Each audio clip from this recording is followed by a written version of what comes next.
Bom dia. Gostaria inicialmente de agradecer à comissão científica a oportunidade de apresentar o trabalho Comprometimento da microarquitetura óssea em mulheres com esclerose sistêmica difusa, associação com acrosteólise, amplitude de movimento, duração da doença e qualidade de vida. Como se sabe, esclerose sistêmica, doença autoimune do tecido conjuntivo, caracterizada clinicamente por fibrose de pele e órgãos internos.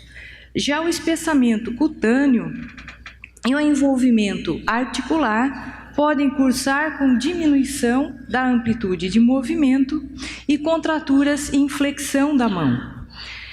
Incapacidades física e funcional podem surgir, principalmente em mãos e punhos, cujas atividades de vida diária são comprometidas e muitas vezes impossibilitadas, principalmente no quesito preensão. Desta forma, com o decorrer da doença, o desuso pode levar ou agravar a perda óssea e alguns pacientes podem cursar com reabsorção de falanges distais, acrosteólise, cujas alterações ósseas comprometem imensamente a qualidade de vida.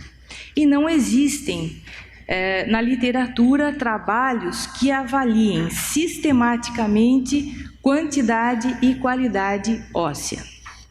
Desta forma, a avaliação da microarquitetura óssea e resistência, principalmente, avaliadas pela tomografia computadorizada periférica, é uma nova técnica não invasiva que em vivo pode detectar alterações, principalmente com imagens tridimensionais, a qualidade e a resistência óssea. Assim, os objetivos foram avaliar microarquitetura e resistência óssea do rádio distal pela HRPQCT em mulheres com esclerose sistêmica difusa e compará-las com controles saudáveis e associar com parâmetros clínicos, laboratoriais, funcionais e de imagem. Para isto foram selecionadas 38 mulheres com esclerose sistêmica, que foram pareadas com 76 mulheres controles saudáveis. A forma clínica foi difusa, com medicação estável, principalmente nos 3 últimos meses da coleta. Critérios de exclusão: foram excluídas as pacientes que apresentassem doenças, principalmente osteometabólicas e comorbidades crônicas.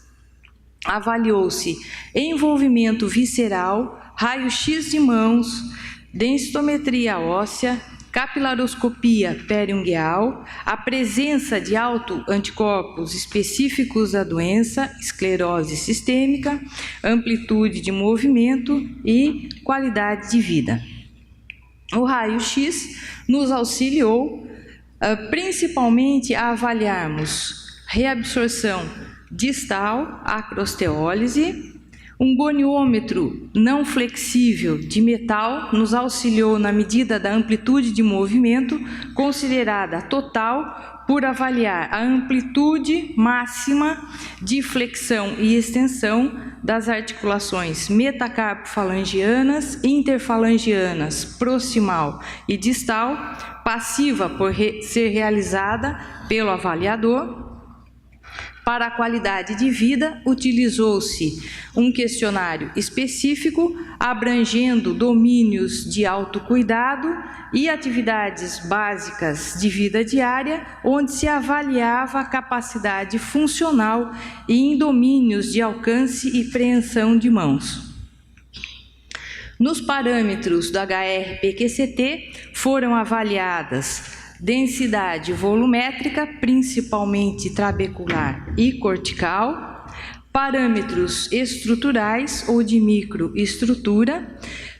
No quesito trabecular, foram avaliados número espessura, separação trabecular, e no compartimento cortical, espessura e porosidade cortical.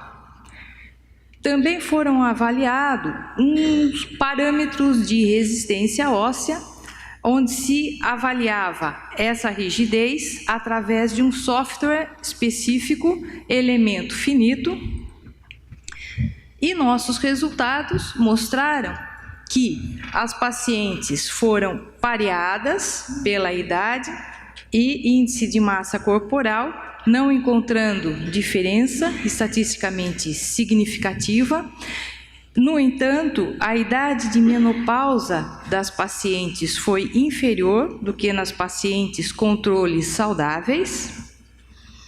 O tempo de doença foi de 8 anos, além dos acometimentos mais frequentes, pulmonar, esofágico, houve presença de acrosteólise na maioria, 60%, e presença de osteoporose em 37%. Com relação aos parâmetros avaliados da HRPQCT, houve diminuição da densidade volumétrica, tanto trabecular quanto cortical, em pacientes em relação aos controles, assim como diminuição do número, espessura trabecular cortical, com aumento da separação trabecular entre pacientes. Interessante observar também o parâmetro rigidez, onde houve diminuição da rigidez óssea em pacientes relacionando com controles saudáveis. Em modelos de regressão linear multivariada, houve associação da densidade volumétrica trabecular com acrosteólise. Outro modelo com significância de 5% também indicou associação no aumento da separação trabecular com duração da doença e aumento do score do RAC no quesito preensão de mão, e associação da densidade volumétrica cortical com amplitude de movimento. Desta forma, colocando os 3 modelos significantes juntos, podemos observar alteração no comprometimento tanto da densidade volumétrica trabecular quanto cortical, assim como alteração de um parâmetro de microestrutura.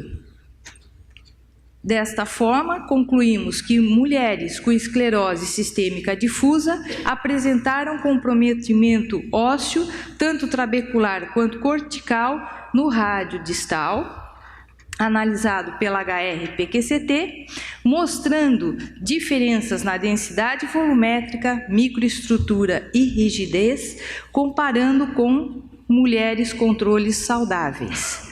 E assim, estes parâmetros alterados apresentaram associações com presença de acrosteólise, maior duração da doença, menor amplitude de movimento e menor preensão de mão, sugerindo pior qualidade de vida.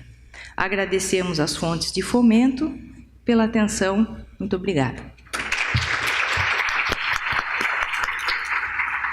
Parabéns, o trabalho é excelente, ele traz uma evidência importante, nos alerta, né? As pacientes, geralmente com esclerodermia, elas são mais jovens e a gente, às vezes, não se preocupa tanto com essa parte óssea. O único problema que eu achei foi com relação ao controle, né? Talvez deveria o controle ser um pouquinho, ter uma idade um pouquinho mais avançada, para parear por causa do tempo da menopausa, que pode também ter sido um fator, claro que não único, porque existem todos os outros, como você demonstrou, mas pode ter sido um fator que pode ter também contribuído para esses resultados. Posso adiantar que as pacientes foram pareadas com controles pela idade, e o tempo de menopausa precoce pode ter sido relacionada com o uso de imunossupressor, só que em algum momento prévio, não no momento da coleta. Exato. Alguma pergunta? Obrigado.